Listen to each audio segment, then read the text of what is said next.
And once again, very seldom do you hear no. You say, yeah, I'm interested in taking a look at it. Well, okay, well, that's the third meeting. So the third meeting now, I come up with a strategy, a plan, keeping in mind what's of concern to them.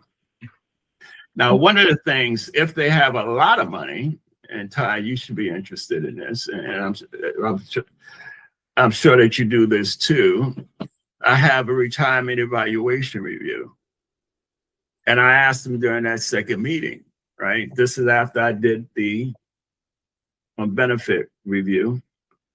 Would you like for me to put together a retirement evaluation review, which is another way of doing a financial checkup?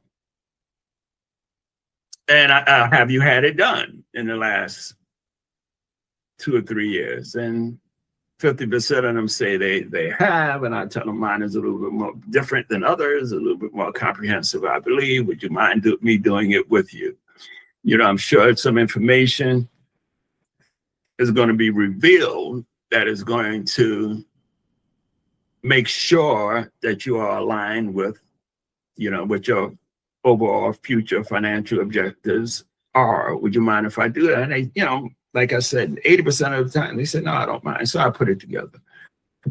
And we get together, and then and in this retirement review, I'm looking at one in front of me. It shows, I ask a lot of questions pertaining to what's important about money to you. What's your main focus of retirement? What are your financial goals, financial and personal goals are?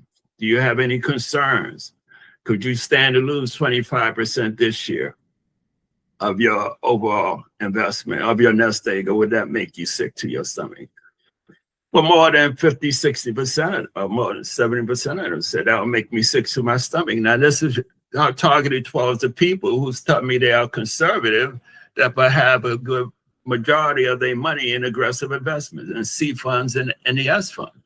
Well, you know, so anyway, it gives me a good idea of what to bring out during our next meeting that they haven't thought about. You know, they just kind of like an automatic pilot.